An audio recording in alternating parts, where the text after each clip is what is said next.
Hi friends అందరికీ ఈరోజు ప్రత్యేకంగా ఒక విషయము మనము తెలుసుకుందాము. ఏమిటి ఆ విషయం అనంటే, ఒక సమయమున ఒక దినమున ఒక సందర్భం వచ్చేసేసింది. ఆ సందర్భం ఏమిటి అనంటే సమస్యల గురించి సందర్భం. నేను ఇప్పుడు మాట్లాడబోయే మాట సమస్య గురించి చెప్పబోతున్నాను. చూడండి, ఒక సైన్యం ఉన్నది. ఒక ఊరిలో ఒక ఆయన బాగా హింసించే వ్యక్తిగా ఉన్నాడు. అతను రాజుగా ఉన్నాడు. అతను ఇంకొక ఊరు ప్రజలని, ఇంకొక ప్రాంతం ప్రజలని బానిస జీవితంలో పెట్టుకొని వాళ్ళని బానిస జీవితంలో అలాగనే వాడుకుంటూ ఉన్నాడు. వాళ్ళపైన అధికారం చెలాయిస్తూ ఉన్నాడు ఆ రాజు అనేటాయన. కానీ ఒక రోజున దేవుడు వాళ్ళని ఆ శ్రమల నుంచి, ఆ బానిస జీవితం నుంచి బయట వేసి వీళ్ళకి స్వేచ్ఛని ఇవ్వాలి అని దేవుడు అనుకున్నాడు. అలాంటప్పుడు ఒక సేవకుణ్ణి ఆ ప్రాంతానికి పంపించడం జరిగింది. ఆ ప్రాంతం నుంచి మరి వీళ్ళని తీసుకొని ఈయన వస్తున్నప్పుడు మరి వెనకనేమో వాళ్ళ సైన్యం అంతా కూడా రథాల మీద, గుర్రాల మీద వీళ్ళని వెంటపడడం.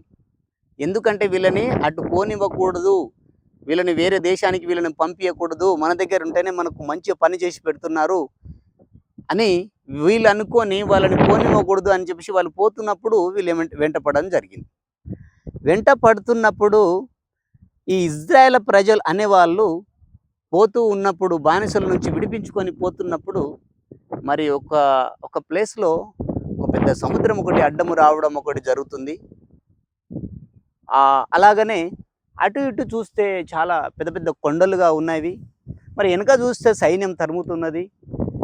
మరి వీళ్ళని బ్రతికించాలి, వీళ్ళు బ్రతకాలి, వీళ్ళు బయటపడాలి అని అంటే మరి ఏం చేయాలి? అలాంటప్పుడు దేవుడు ఒక పని చేశాడు. ఏమిటో తెలుసా? అరే, నా ప్రజలు, నా బిడ్డలు ఒకరిని చేతి కింద బానిసగా ఉండకూడదు, వీళ్ళు స్వేచ్ఛలోకి రావాలి వీళ్ళని అని దేవుడు ఆలోచించి అతన్ని సేవకుని పంపించడం జరిగింది. అప్పుడు అతని సేవకుడు పేరు మోషే అని మీకు అందరికీ తెలిసింది.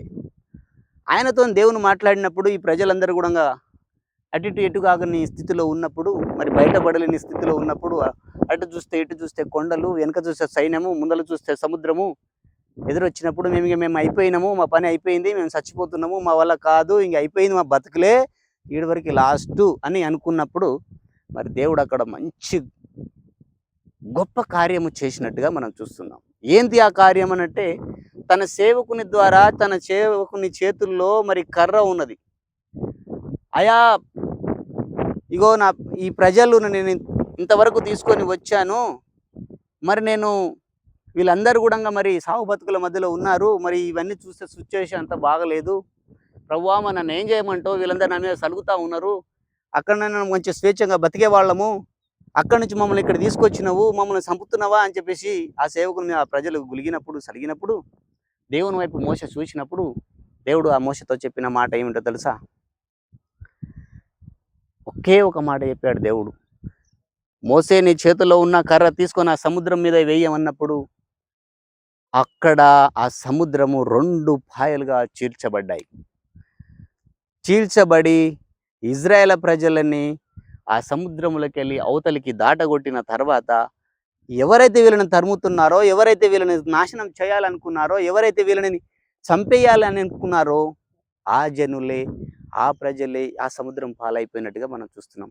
అలాంటి స్థితిలో నువ్వు, నేను, మనం ఎవరైనా ఉన్నట్టయితే ఈరోజు నేను దేవుని పేరట చెప్తున్నా ఏమిటంటే, దేవుడు నీ సమస్యలని, నీ ఇరుకులని, నీ ఇబ్బందులని, అప్పుల సమస్యల నుంచి, లేకపోతే నీకు ఇంకా వేరే ఏదైనా అనారోగ్యం సమస్యల నుంచి నువ్వు ఏమైనా బాధపడుతున్నట్టయితే గనక ఈరోజు మరి ఆనాడు ఇజ్రాయేల్ ప్రజలని కాపాడిన దేవుడు, నన్ను కాపాడిన దేవుడు నిన్ను, మిమ్మల్ని, మమ్మల్ని, మనల్ని అందరినీ కూడా కాపాడడానికి సిద్ధంగా ఉన్నాడు. ప్రియ సహోదరి, ప్రియ సహోదరుడా, నువ్వు దేవుని మాట గనక నమ్మినట్టయితే, నువ్వు దేవుని మాట గనక వినినట్టయితే, దేవుని మీద నువ్వు గనక విశ్వాసం ఉంచినట్టయితే నిన్ను ఈ రోజే, ఈ క్షణమే దేవుడు నిన్ను శ్రమల నుంచి, అప్పుల నుంచి, ఇంకా వేరేదైనా ఇరుకు ఇబ్బందుల నుంచి నిన్ను విడిపించి స్వతంత్రులుగా చేయడానికి సిద్ధంగా ఉన్నాడు. ప్రియ సహోదరి, ప్రియ సహోదరుడా, నువ్వు దేవుని వైపు తిరిగినట్టయితే, నేను మరలా చెప్తున్నాను, నువ్వు దేవుని వైపు చూసినట్టయితే ఖచ్చితంగా నీకు దేవుడు ఈ రోజు నుంచి స్వేచ్ఛని ఇవ్వబోతున్నాడనే మాట నమ్మినట్టయితే గనక ఆ దేవుని స్తుతించు, ఆ దేవుని వైపు తిరుగు, దేవుని వైపు మోకరించి ప్రార్థన చేయి. దేవుడు నిన్ను విడిపిస్తాడు. ప్రియ సహోదరి, సహోదరుడా, ఈ మాట నువ్వు విన్నట్టయితే, నువ్వు నిజముగానే నమ్మినట్టయితే దేవుడు నీ పట్ల అద్భుతం చేయబోతున్నాడు. ఆ ప్రభు అయిన యేసు క్రీస్తు ప్రభుల వారు నిన్ను విడిపించబోతున్నాడు అని నువ్వు నమ్మినట్టయితే ప్రార్థన చేయి.